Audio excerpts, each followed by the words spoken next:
Hello, friends, and welcome back to r/IDontWorkHereLady. Today we have 3 stories waiting for us, so let's get started. Karen insists she doesn't work here. A little background. I have an almost 2-year-old who's a bit of a finicky eater, as many kids that age are. There's one brand of little blueberry-flavored heart-shaped rice puffs that he absolutely loves, and we use them as rewards for when he accomplishes something, like successfully using the potty or putting away his toys. Sometimes we also give them to him just because we love them. He calls them puffs and practically chants it when he knows he's about to get some. It's pretty adorable, but I digress. Now, I'm a 6'3" man and very broad-shouldered. I'm pretty calm, a pleasant person most of the time, and I try to make friends with everyone I meet, but I've been told that I'm intimidating just because of my size. I'm aware of this and try not to loom over people or throw my weight around, but sometimes people get skittish just because I'm there. So anyway, I'm at a major chain grocery store after work, picking up a few things that my wife asked me to grab on the way home. I remember that we're low on puffs and swing by the baby aisle to get some, even though my wife didn't ask for them specifically. Lo and behold, there's Karen in her smart business casual jacket with her overloaded cart standing right in front of the puffs. She's holding a box of baby oatmeal, reading the back of it. I calmly watch as she puts the box back, picks up another box of the same brand of the same powdered oatmeal, just a different size, and starts reading that. Again, I wait, but I'm standing there wondering what could possibly be different between the two. She then picks up the first box and starts comparing them. They're identical, other than box size, and I'm tired of waiting for her. It's only been 2 or 3 minutes, which isn't that long, but I'm ready to get home to see my kid. So I say, "Excuse me, ma'am, could I?" Karen, without looking up, "I don't work here." Me. "Right, could I please?" "Okay, I said I don't effing work here." Except she said the actual word as she glared death at me. Me. "Yeah, I get that. I just need..." Karen. "Get away from me. Just because I'm a woman doesn't mean I'm going to help some idiot man buy baby stuff." Me. "Look, I just want that cereal," I say as I point at the puffs on the shelf. "Okay, don't touch me. I said I don't work here. Manager, I need a manager." Now, there was a nice older lady stocking shelves at the other end of the aisle. I've talked to her a few times over the last few months. She always has been really sweet and always tells me all about her grandson, who coincidentally has the same first and middle name that I do. She knows me, so I'm not worried when she heads over. She's not a manager, but being older, a lot of people assume she is. I'll call her W for worker. W. "Is there a problem here?" Karen. "This man is harassing me." Me. "I just wanted to..." Karen. "I don't care what you want. I won't be bullied." Turning to W. "I demand you have him thrown out. I won't put up with this." W. "Ma'am, can we please calm down? I'd like to..." K. "Don't you tell me to calm down. He's the problem." F. W. "Ma'am, I can't help you out if you don't calm down. Please can..." And she turns her hands palm up in a pretty universal, non-threatening position. K. "Don't touch me. I'll call corporate. What's your name?" I've been pretty irritated, but I haven't gotten mad until now. I worked customer service for a lot of years, and I'm used to being treated poorly by seemingly insane people, so I've been trying to remain calm. Once she threatens to report this sweet old lady for just trying to defuse the situation, I get angry. Standing up straight, looming forward just slightly, and with my best semi-loud dad voice that I usually reserve for when my kid's about to do something that's going to get him hurt, I say, "Lady, I just wanted to buy that cereal for my kid, and your cart is in the way. I know you don't work here. I'm not an idiot. I was just trying to ask if I could reach past you to get it." Karen goes completely pale, and frankly looks like she's about to wet herself. She silently grabs her cart and scoots it back 2 or 3 feet. I smile and say in as calm and friendly a manner as I can manage, "Thank you, ma'am." I grab the puffs, put them in my cart, and walk away. Have a nice evening. A few seconds of silence pass as I walk toward the registers before I hear W say, "Ma'am, if you still need that number for corporate, I can get that for you." This is my flat, not a shop. To quickly make sense of the title, my fiance and I moved into a flat together.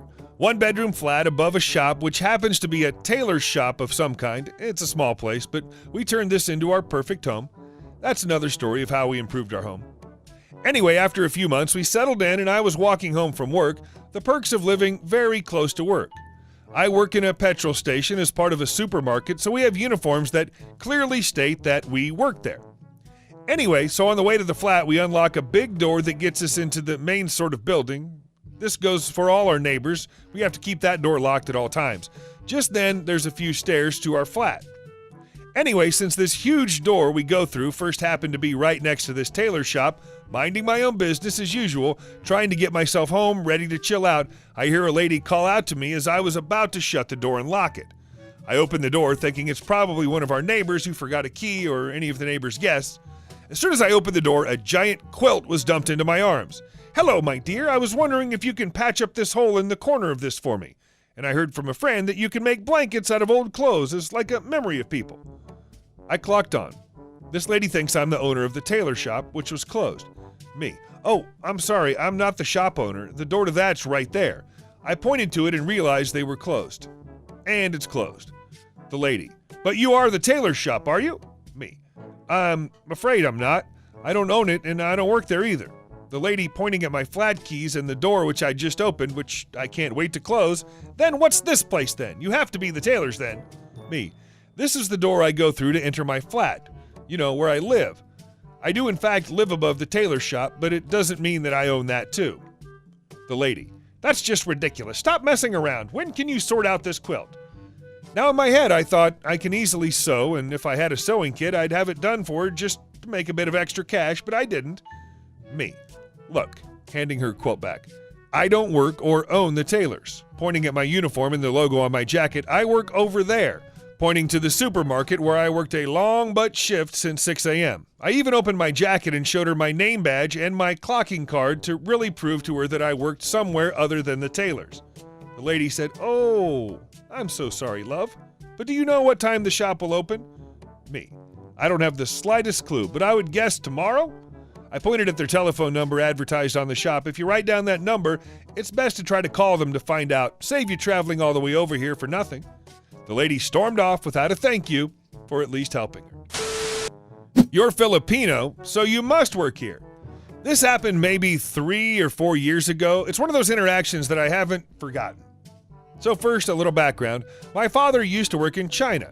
He's since transferred to a different country. Because of this, I would spend much of my childhood in China and Hong Kong. I developed a little ritual whenever we were traveling, which is really just me stopping by the airport bookstore and bringing home my latest haul of books. When this story happens, we were in HKIA and we'd already passed immigration. We were already inside, and my mom and our bags were hanging by the gate waiting for boarding, and as usual, I'm in the bookstore looking for books to buy. I have my headphones plugged in, a Bose SoundSport wireless headphones, and my phone in hand trying to look at Goodreads for ratings and or synopsis references. Because I'm a little paranoid about making a fool out of myself, I usually keep my music levels to a minimum when I'm out in public so I can hear people around me, but because I'm fairly introverted, I keep both ears plugged in hopes that no one approaches me. It usually works. Usually. But not that day. So there I was looking for books I could buy when this lady, Karen, approaches me. She didn't look like a Karen, to be honest. She was taller than me. At 5'2", nearly everybody's taller than me. She had long hair and some trendy-looking clothes. She reminded me of the typical models you see in Chinese magazines, actually. "Excuse me," she says, and my deeply ingrained instincts to be polite kicked in. I turned to her and asked, "Yes, how may I help you?" Note that by this point I already have a book in one hand because she interrupted me mid-browsing through reviews of said book. Karen: "I'm trying to look for this issue of name of magazine." Me confused but still trying to be polite. "Have you checked the magazine stands?" I think the question might have ticked her off because I made her look stupid. The store was small enough that you can just stand in the middle and see the entire store, and if you're trying to look for a magazine, the first thing you would logically do is approach the magazine stands with labels for the word magazine written in 4 different languages, which was what she did, of course. Karen, now looking annoyed: "Yes, I already did that. That's why I'm asking you." Me: "I'm sorry, I don't know where to find the magazine you're looking for. I'd never heard of the magazine. Maybe you can go to the cashier and ask them if they know." At that point, the only staff present was the cashier, maybe 2 feet from us. Then Karen looking even more annoyed as she says, "How can you not know? You work here." Me now realizing what's happening. "Oh, I don't. I'm just looking for a book I can buy." Holding up the book in my hand. Karen looked less annoyed and more confused. She looked at the book in my hand, back to my face, takes in the clothes I'm wearing, and I think Oh, she'll finally realize I don't work here because I'm obviously not wearing the staff uniform. Red polo shirt with company name, name badge, black socks, compared to the all black attire I'm wearing, black jacket, shirt, leggings. But then she says the magic words. But you're Filipino. Me, now surprised, yes? Karen, with all the entitlement possible, so you work here? Me, what? I'm Filipino, so I must work here? For those of you who don't know, there are many Filipinos in Hong Kong. Filipinos, if I remember correctly, do make up the largest ethnic minority in Hong Kong. Many of these Filipinos work as domestic workers in Hong Kong, so I guess the common, racist conception is that all Filipinos in Hong Kong are workers there. Karen's still waiting for my response, looking more and more ticked off. I just stared at her, eyebrow raised and lips pursed, trying to summon all the sassiness I possibly could. After a while, Karen seems to get flustered by me staring her down. She mutters an excuse and shuffles along to the cashier who helps her. I mean, that's it. It's not a super exciting story, just incredibly annoying. This dumb, racist stereotype that reduces Filipinos to such a degree that any sort of identity beyond domestic work disappears makes me want to strangle people.